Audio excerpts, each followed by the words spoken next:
Hello বন্ধুরা, আজকে আলোচনা করব টাইফয়েড ফিভার নিয়ে। টাইফয়েড ফিভার খুব কমন একটি রোগ। এই রোগের যে মূল ব্যাকটেরিয়াটা দায়ী থাকে সেটি হচ্ছে সালমোনেলা টাইফয়েড। এই সালমোনেলা টাইফয়েডটি বা এই ব্যাকটেরিয়াটি যদি আমাদের শরীরে যে কোনোভাবে যদি প্রবেশ করে ফেলে তাহলে আমাদের টাইফয়েড নামক রোগটি হয়ে থাকে। এবং আমাদের এই রোগটি কিভাবে হয়, এটি আমাদের কি কারণে হয়, এই রোগটি আমাদের পানীয় খাদ্যের মাধ্যমে কিন্তু এই টাইফয়েড রোগটি হয়ে থাকে। এছাড়াও আমরা যেসব আনহাইজেনিক খাবার, যেমন বাইরে যেসব স্ট্রিট ফুডগুলো খাই, সেই খাবারগুলোতে কিন্তু আনহাইজেনিক, সেটা কিন্তু এই কারণেই আমাদের ওখান থেকেও কিন্তু টাইফয়েড হতে পারে।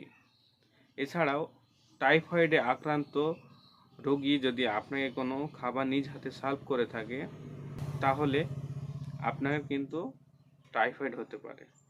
এর লক্ষণগুলো কি কি?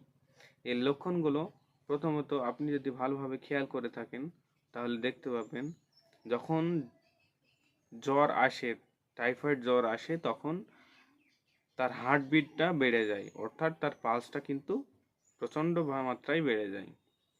এর সঙ্গে কি সমস্যা হয়? পেটে যন্ত্রণা হয় অতিভাবে, মাথা যন্ত্রণা, বমি বমি ভাব, অতিরিক্ত বমি বমি ভাব হয়, পাতলা পায়খানা হয়, জলশূন্যতা হয়ে যায় এবং 104 থেকে 105 ডিগ্রি সেলসিয়াস পর্যন্ত তাপমাত্রা হতে পারে। এর চিকিৎসা কি? এর চিকিৎসা প্যারাসিটামল 650 mg ট্যাবলেট একটি করে দিনে 3 বার খাবার পর খেতে হবে 5 দিন। এর সঙ্গে আপনাকে খেতে হবে অ্যাজিথ্রাল 500 ট্যাবলেট, যেটি একটি অ্যান্টিবায়োটিক গ্রুপের ঔষধ। অ্যাজিথ্রোমাইসিন 500 mg ট্যাবলেট, এটি একটি করে সকালে খাবার পর। এর সঙ্গে আরেকটি অ্যান্টিবায়োটিক খেতে হবে, সেটা হলো সেফিক্সিম 200 mg ট্যাবলেট, যেমন আছে ট্যাক্সিমো 200 ট্যাবলেট, একটি করে দিনে 2 বার খাবার পর 5 দিন খেতে হবে। এর সঙ্গে সরবলিন সিরাপ 10 ml করে দিনে 3 বার খাবার পর খেতে হবে। যদি আপনি এই নিয়মগুলো ঠিকঠাকভাবে মেনে চলেন তাহলে আপনার টাইফয়েড রোগ থেকে মুক্তি পেয়ে যাবেন।